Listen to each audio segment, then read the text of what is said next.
All right, Zach is in Ames, Iowa. I'm back here in Waco. I did watch the game on television.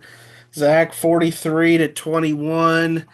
Um, it was close for a while. Baylor got off to the fast start that it was looking for, but uh, then it got ugly.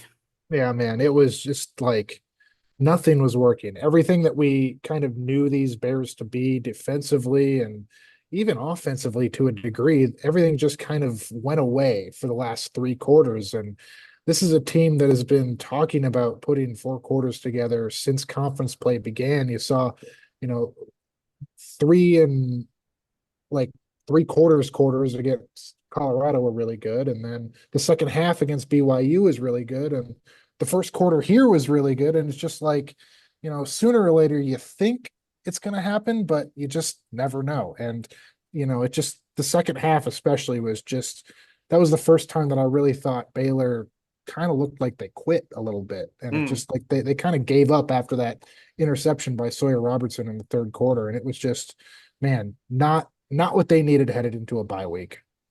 absolutely.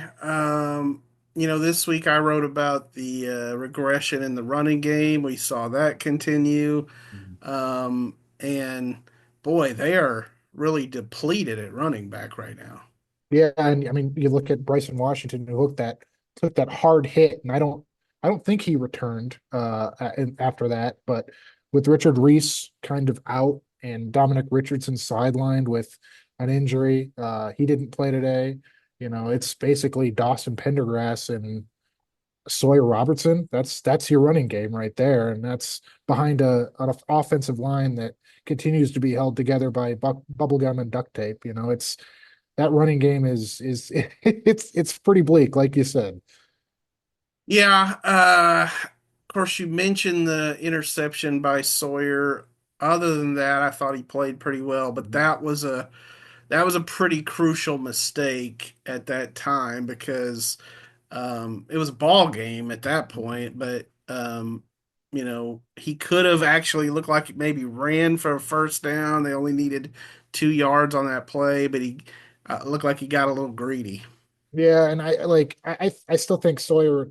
I can't really fault him for that interception. Like, yes, it kind of, in my opinion, ended the game at least mentally for Baylor. But like you mentioned, he played really well, and I think he, they Aranda was talking about having to move the pocket, so Sawyer had to like be in motion already and to get the ball out quickly. And there was a lot of things that I think Sawyer was required to do, and he did like 95% of them. So like this loss is not on Sawyer, and I think, like you mentioned, he played really well overall. There's so many little things during the course of a game where uh, you look back and you go, oh man, if they just made that play, or if they just made that play, or Right. whatever. I mean, to me, the punt block was obviously a huge play. I mean, it led to a touchdown for Iowa State, but that's a big momentum swing. And I agree. I agree that could have the game could have gotten out of hand there. But I kind of give Baylor a little bit of credit because, after that happened, right, then, it looks like Iowa State's going to drive again, and they stop them right before halftime with the Garmin Randolph interception. And, like, it could have gotten really out of hand in the first half, but there was at least some hope going into the locker room at halftime because, even though that block punt did change the game, there was, Baylor still had some momentum at least. And so I Mhm. give him a little bit, like an ounce of credit there. But you're Mm. absolutely right. You look back and, if Palmer Williams get that punt off, is this a different outcome? You never know. I don't know. Yeah, and with that, I thought the snap was kind of the problem on that because it was low, and Palmer didn't have as much time as he normally would. He probably should have sidestepped the rush and tried to kick it that way, but obviously in the moment, those things are tough. You were obviously there in Ames. You got the vibe. You talked to Dave and Sawyer and Keaton Thomas Mhm. after the game. What was just kind of your takeaway from the vibes after the game? I mean, it was definitely down. It nothing will compare to the vibes after the Colorado game. But I still think that there is a belief in this game, in this team. And through everything they've gone through and everything that they've been through over the last 3 weeks, I still think there is some belief there. And Sawyer even mentioned, this bye is going to be kind of a reset button.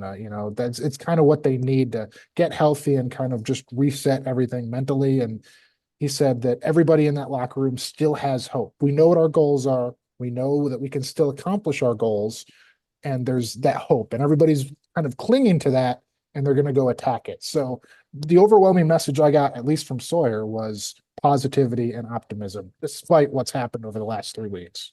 Hmm.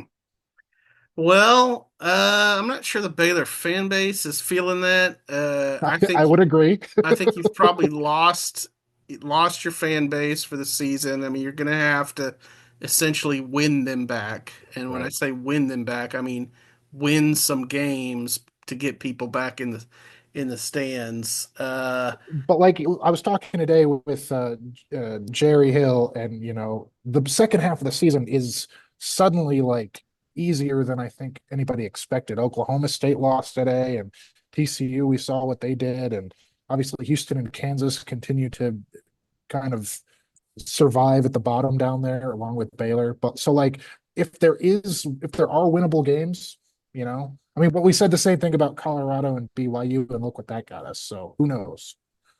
Yeah, I don't believe at all. I think they're on a fast track to 3-9. Hmm. I think Daveranda's out the door.